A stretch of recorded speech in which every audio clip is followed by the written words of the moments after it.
변방 목사의 아침 묵상 2025년 7월 16일 수요일 아침입니다. 오늘은 레위기 24장 5절로 9절 말씀을 통해서 진설병처럼 내려오리라 이런 제목으로 말씀 묵상의 은혜를 나누려고 합니다. 5년 전 선교회를 지금의 자리로 이전하면서 저는 근본적인 변화를 선택했었습니다. 첫 번째는 다음 세대를 작은 교회로 규정하고 이들을 위한 사역을 새롭게 시작을 했습니다. 두 번째는 내가 이제는 내려가는 길을 개척하겠다. 내려가는 사람이 되겠다. 올라가는 길은 참 많았는데 어떻게 내려가는 것이 바른 목사의 길인가? 그걸 한번 해보겠다. 이렇게 결정을 했습니다. 저는 내려가는 길을 이제 사람을 세우는 길로 생각을 한 거죠. 첫 번째 작은 교회의 기존에 느지막이 목회하던 느지막이 목사 안수를 받고 목회하는 그 미자립인 그들을 섬기는 사역들을 이제 계속하면서 다음 세대를 작은 교회로 규정하고 그들을 위해서 두 가지 사역을 시작했습니다. 하나는 오프라인으로 진행되는 다음 세대 사역자를 세우는 사역과 또 개척학교라는 사역을 했고, 하나는 온라인으로 플랫폼을 만들어서 정말 그 다음 세대를 세워보려고 그렇게 시작을 했습니다. 그 첫 번째 작은 교회를 다음 세대로 규정한 이 사역은 솔직히 의미 있는 사역이라 생각을 했고 헌신을 했고 나름 보람도 가지고 있지만 성과로 보면 매우 미미한 부분이기도 합니다.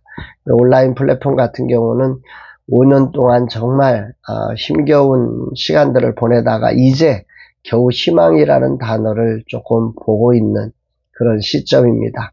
그럼에도 후회 없이 이 길을 끝까지 믿음으로 걸어가고 또 다음 사람이 이제 맡아서 저는 뒤에서 이제 응원하고 지지하는 역할을 할 예정입니다.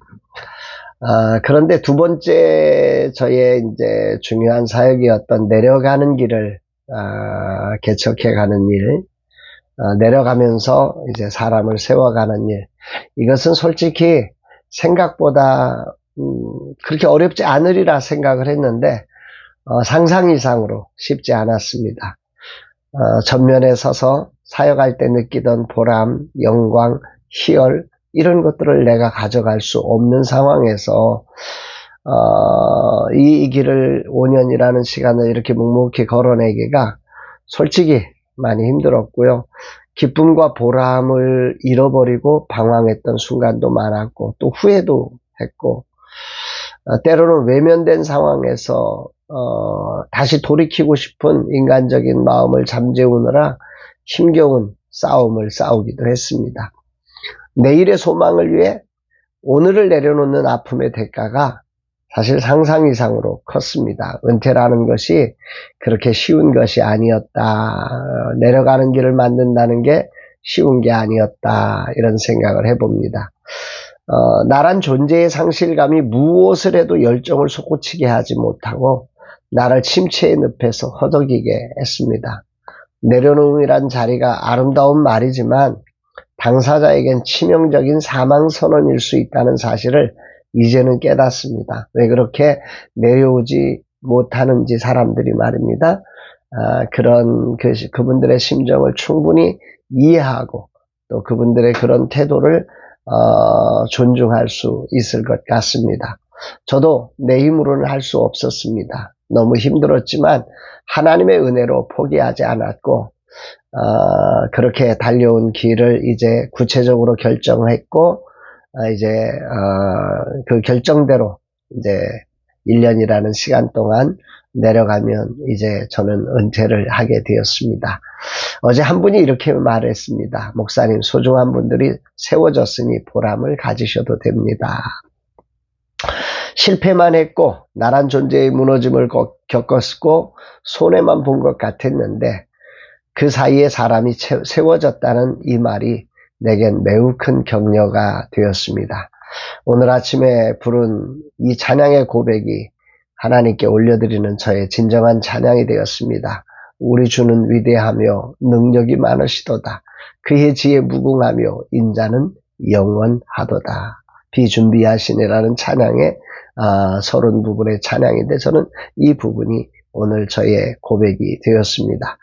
이날 주님 어떤 말씀으로 인도하실까? 본문은 성소 안에서 하나님께 드리는 진설병에 관한 규례를 말씀하고 있습니다. 5절로 8절 너는 고운 가루를 가져다가 떡 12개를 굽되 각 덩이를 10분의 2 에바로 하여 여호와 앞 순결한 상위에 2줄로 한 줄에 6씩 진설하고 너는 또 정결한 유향을 그 각 줄에 위에 두어 기념물로 여호와께 화제를 삼을 것이며 안식일마다 이 떡을 여호와 앞에 항상 진설할지니 이는 이스라엘 자손을 위한 것이요 영원한 언약이니라. 성소 오른쪽에 있는 상, 이 떡상이라고 그러죠. 떡상 위에 이 떡을 12개, 12지파를 상징하는 12개의 떡을 진설하도록 하나님은 명령하셨습니다. 이것은 이스라엘 백성이 항상 하나님 앞에 있음을 상징적으로 보여주는, 아니 하나님의 보호가, 하나님의 인도가 항상 이스라엘 백성 가운데 있음을 상징적으로 보여주며 그 하나님과 맺은 언약의 표현이었던 거지요. 이 진설병의 크기가 10분의 2 에바라고 하는데 이것을 가지고 만들면 진설병 하나의 무게가 적어도 1.3kg 정도가 되는 밀가루의 양입니다. 그러니까 대략 1.3kg 정도 되면 5명에서 10명 정도가 충분히 먹을 수 있는 양이다. 그것이 이제 한 줄에 6개씩 2줄로 진설해야 했습니다. 그리고는 그 옆에 유향을 두었다. 그러니까 유향이 2줄이니까 2개의 유향이 진설병 상 안에 올려져 있는 것입니다. 이것을 매 안식일마다 교체하고 그렇게 교체된 진설병은 제사장이 먹도록 했고 남겨진 유향은 화제로 우리 하나님 앞에 번제단에 다 불살라서 하나님 앞에 올려드리도록 했습니다. 이것이 오늘 하나님이 명하신 이 진설병상에 떡을 올리는 그런 과정의 모습입니다. 그러면서 이렇게 안식일마다 이 떡을 진설하고 유향을 올리는 이것이 이스라엘 자손을 위한 것이고 영원한 언약이다. 이렇게 말씀을 하셨습니다. 진설병이 12개인 것을 통해 이스라엘 12지파 즉 이스라엘 백성 전체를 대표함을 우리는 알 수 있는 거죠. 이 떡이 항상 하나님 앞에 일주일에 한 번씩 진설된다는 것은 백성이 항상 하나님의 임재 앞에 놓여 있다는, 임재 앞에 선다고 하는 상징적 표현입니다. 그때 하나님은 그 백성을 기억하시고 그들을 위한 공급과 돌보심과 인도를 잊지 않으신다. 이것을 이 언약을 시각적으로 보여주는 사건이 바로 이 장면이라 생각이 됩니다. 진설병과 유향은 하나님의 임재에 대한 약속이고 그 백성을 자기 백성으로 삼으신 것과 그들을 신실함으로 보호하고 인도하실 것에 대한 분명한 언약적 증거입니다. 이것이 영원한 언약인 것은 진설병이 바로 새 언약의 진설병, 즉 하늘에 참된 떡으로 오셔서 우리에게 영원한 생명의 떡이 되신 예수 그리스도를 예표하기 때문입니다. 예수 그리스도를 통해서 이 언약은 구약에서만 존재하는 언약이 아니라 영원한 우리의 생명의 떡이 되신, 우리를 보호하시고 인도하시고 우리와 동행하시는 예수 그리스도를 예표하는 것이기에 영원한 언약이 될 수 있었던 거지요. 매주 진설되는 진설병처럼 그러므로 우리는 그분을 매주 예배하는 삶, 하나님을 향해 드려지는 삶이 될 때 하나님은 오늘도 우리와 맺은 영원한 언약이 되셔서 우리의 삶을 보호하시고 인도하시고 당신의 거룩한 뜻을 펼치는 세상의 빛이 되게 하신다고 하는 약속이십니다. 오늘 이 말씀은 내게 어떤 의미가 있을까? 세 번째 내려놓음이라는 길을 구체적으로 결정하고 나니까 나란 존재가 정체성을 유지하기가 좀 쉽지 않습니다. 평생을 살아온 삶의 역할을 바꾸려니 몸도 마음도 생각도 모두가 만만하지 않습니다. 그런 내게 안식일마다 진설병을 교체하여 드리도록 한 이것이 내게 울림을 가지고 들려집니다. 안식일마다 순전한 상우의 떡을 교체할 때 하나님의 임재와 보호와 인도하심이 그들에게 보장된 언약이었습니다. 100세 시대에 앞으로 남은 30여 년의 삶을 제가 생각해 보면 다양한 이유를 만들어 이 자리에 남고 싶은 유혹이 내게도 존재합니다. 그러나 진설병이 제때 교체되지 않으면 하나님의 임재와 보호와 인도하심의 언약은 더 이상 유효하지 않습니다. 이것이 오늘 저에게 주시는 말씀으로 들려집니다. 나는 하나님의 인도하심의 때가 가장 좋은 때임을 믿고 있습니다. 내 생각을 내려놓음이 주님을 따르는 길입니다. 그래서 과감하게 내려감을 선택했고 나로는 견딜 수 없는 아픔을 겪지만 주님의 보호와 인도하심이 나와 세상을 향한 가장 좋은 길임을 알기에 또 믿기에 오늘의 아픔을 동반한 이 길을 저는 포기할 수가 없습니다. 웨이브리지의 희망이란 불시에 내가 행복하다고 어제 말을 하니까 한 분이 행복한 것 맞느냐고 저에게 물었습니다. 그 물음의 이면에는 아픔을 동반한 이 길의 내 표정이 그렇게 행복해 보이지 않았던 것 아닐까 하는 생각을 해보았습니다.